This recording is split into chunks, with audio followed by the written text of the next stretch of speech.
Hello, every pony. Scar89 here once again with another fanfic reading. This time I am going to be reading The Reaper's Game.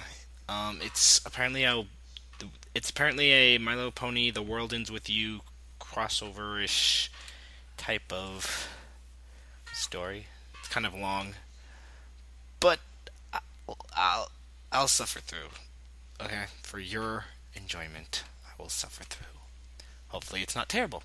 Played the game. The game is great. So without further ado, chapter 1, Awakening, day 1-1, Manhattan, the Big Orange. Big Orange. It was often said, if you can make it here, you can make it anywhere.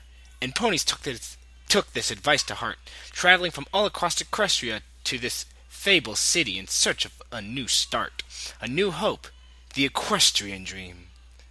Some came only for a visit, some stayed longer. It was a hub of activity, the center of town, playing host to so many ponies that carried carriages were banned, or else risking hitting some pony. What? Okay, what I think it's trying to say is that they literally don't have cars, so pony has to walk and or fly and or teleport everywhere. Just or not and, because that would be weird. No, wouldn't it? It was a hub of activity, the center of town, playing host to so many ponies that carriages were banned, or else risking hitting some pony. There wasn't a time of day where the streets weren't crowded. Ponies trotted in all directions, unable to spare time to slow down and smell the roses. It was this center that a certain purple unicorn currently lay unconscious. The crowds walked around her, forming a gap in the crowd that would be obvious to the casual observer. But there was no casual observers seeking such patterns, and no pony stopped to check if the mare was okay, simply acting as if she wasn't there, with good reason. Slowly, Twilight Sparkle opened her eyes, eyelids heavy as if waking from a deep sleep. Her head was pounding and she stared uncomprehensively into the middle distance. Ugh, my head. Spike, can you get me some coffee? Twilight looked around, still not seeing the obvious. She began to close her eyes again, still sleepy, and it was now that she noticed something was wrong. Her eyes snapped open, her mind instantly focusing. What am I doing here? She asked of no pony. I think she asked to no pony in particular. The crowd continued to ignore her as she stood up, still confused. She looked around. This is Manhattan, isn't it? What was I doing passed out in the pavement? Last thing I remember, I was... Ugh! The headache was back again, bringing an end to the train of thought. Twilight lowered her head, trying to will the pain away. Unsurprisingly, it didn't work, although it did lessen the intensity. With her head down, Twilight noticed something else unusual. She was wearing a sash that went around her neck, behind her front left leg, and back around over her back. An extra oddity was the pin that was attached, an unusual design that resembled a pony skull from head on. Trying to angle the sash to better see the pin, Twilight accidentally tapped the pin with her hoof, and a cacophony? A cacophony? Oh, cacophony. What? I don't know why I can't read that. And a cacophony of voices in her head broke out. Somewhere not too far away, a pink blur rushed through an alleyway. Every now and then she glanced behind her. Good! Still no sign of them! She burst out of the alleyway, and with a final glance behind her, paused for breath. She pushed her pink mane out of her eyes, scanning the crowd for some familiar face. She wasn't sure why she was here, but the last thing she could remember was that she was with her friends. So if she was here, they must be too. And they'd be confused, disoriented, and worst of all, in danger. The Earth Pony couldn't bear the thought of losing any of her friends, so she had to find them quickly. Any of them. Applejack, Rainbow Dash, Rarity, or Fluttershy. They would be able to get through this if they just stuck together, and then maybe they'd give her back. I think that's supposed to be get her back. A sudden magical flare erupted her thought process. In front of her, a squirrel materialized, as if sent by way of dragon magic. The pony stared at it as it began to unroll itself. No, not now. It's too soon. I haven't found anyone yet. Twilight couldn't help herself. She screamed, trying to hear herself over the noise in her head. She tried covering her ears with her hooves, but the noise continued unhindered. What kind of sound could penetrate a mind without giving thought to through the ears? Thankfully, the noise was beginning to lessen, or possibly Twilight was learning to ignore it. She uncovered her ears, but slowly, just in case that was somehow the cause of the voice getting quieter. This wasn't the case, and the sounds reached the level of a background din. Not much louder than your usual crowd, but as Twilight looked around, certain words and phrases became clearer. I hope my wife is making daffodil soup for dinner tonight. Oh, how am I going to tell her? I don't even know. What? Oh, how am I going to tell her? I don't even know if she likes other fillies. Oh my gosh, was that Sapphire Shores? No, wait, that's not right. She's on a tour in Canterlot right now. Twilight looked around in amazement. Were those thoughts? Was I hearing Pony's thoughts? But how can that be? Twilight took a deep breath. She just had to think about this rationally. She hadn't been hearing thoughts until she had tapped the pin she was wearing. So what did that mean? Had that pin allowed her to read minds? But how did that work exactly? Surely that kind of power would be concealed in something mystic, gemstones, not a small piece of metal. Although another thought came to Twilight. I've been standing here freaking out, even screaming, and yet no pony has even turned to look at me. With her new psychic power, she quickly looked through some other ponies' minds. None of them even seemed to be registering me. What's going on? Am I invisible? As if there weren't enough mysteries to be solved, another one chose that moment to show up.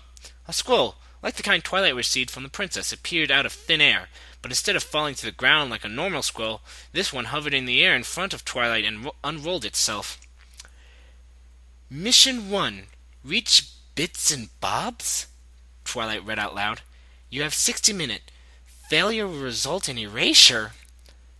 The Reapers. Well, what the hey does that mean? Where did this scroll even come from? Magical Scroll's transmission required a dragon on at least one end, and a bond between the pony contacting each other. You can't just send random scrolls like this.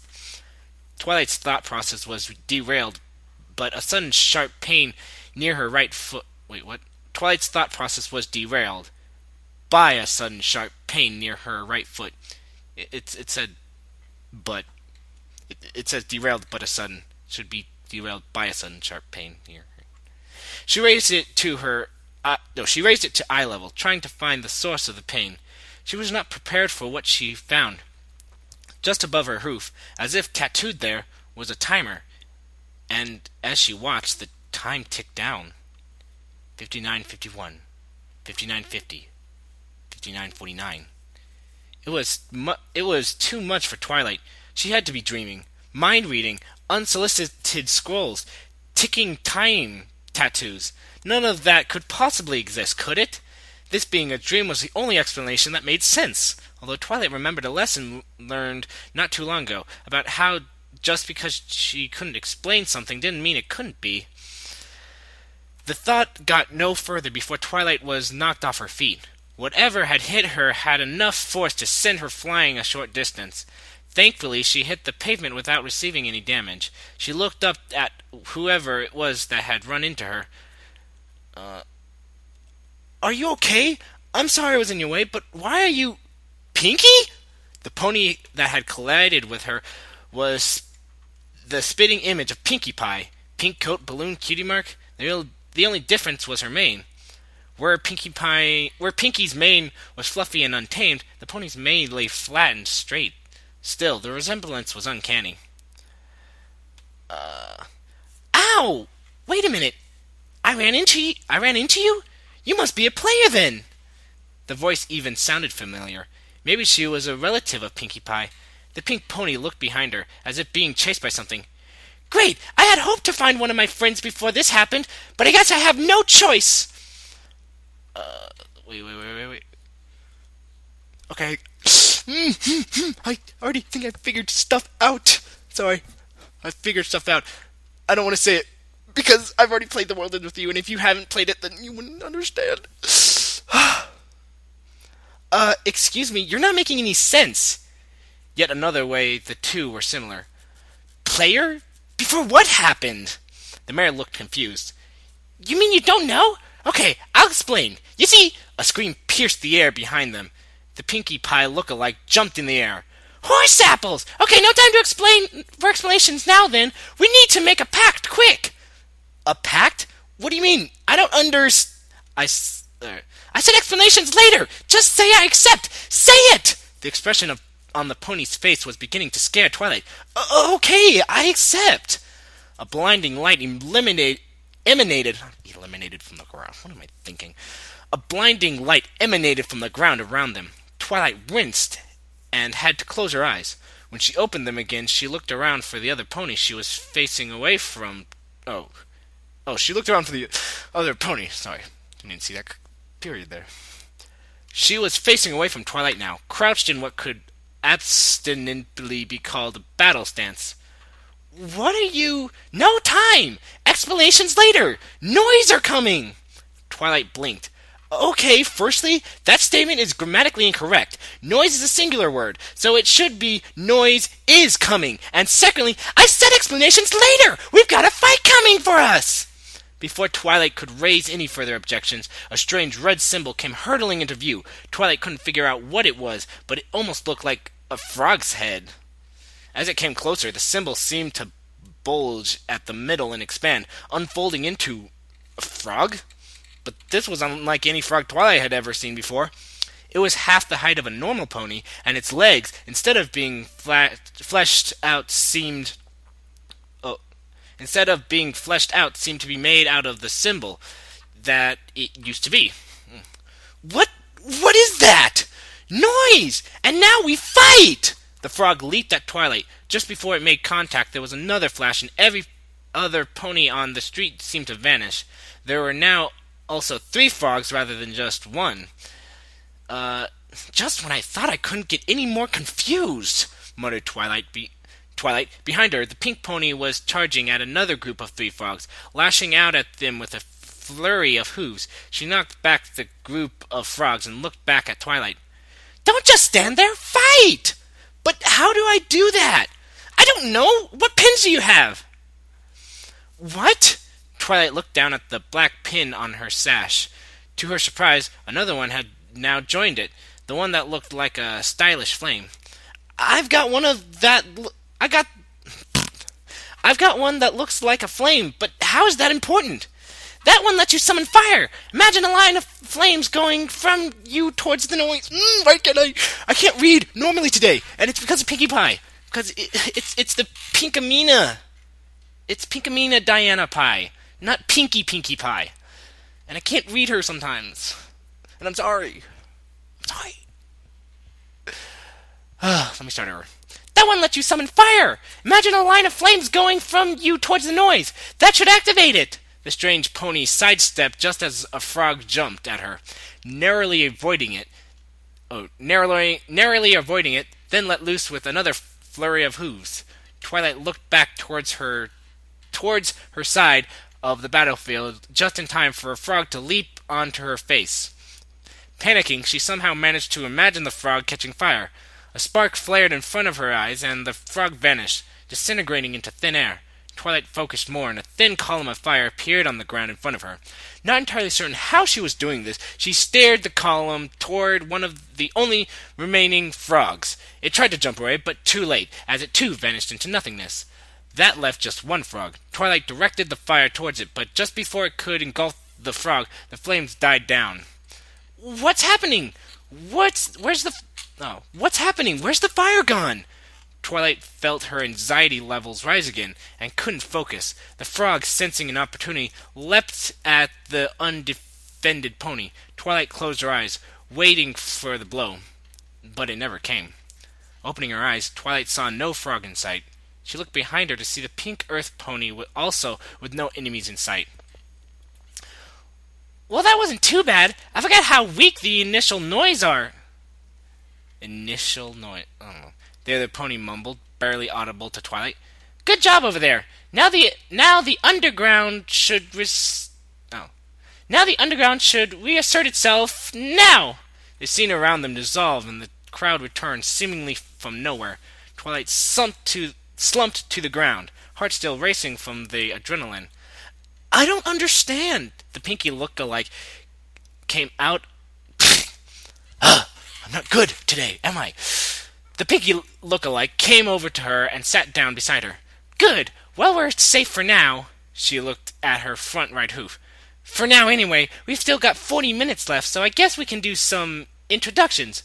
My name's Pikamina Diana Pie. What's yours? Twilight Sparkle. I think my Twilight Sparkle's now evolved. I thought it was too high, so I tried making it deeper. Sorry. Anyway, gears started to turn in Twilight's head. Hadn't Pinky once told her that her full name was Pinkamina? Do you normally go by another name? Like maybe just Pinky, perchance?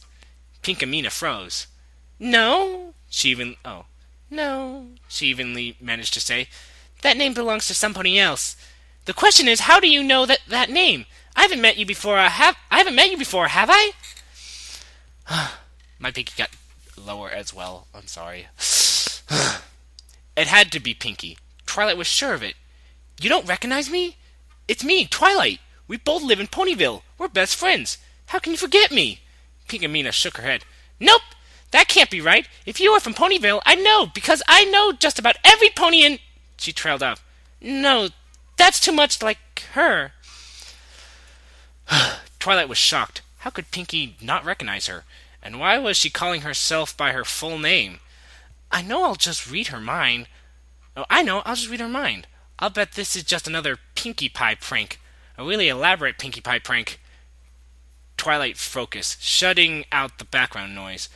But try as she might, couldn't read Pinky's mind. Did I do something wrong? Has my mind reading stopped? Oh, listen to me. Only 20 minutes ago I had no idea I could read minds. Now I'm acting like I could always do it. You can't scan other players, Twilight! Pinkamina had figured out what she was up to.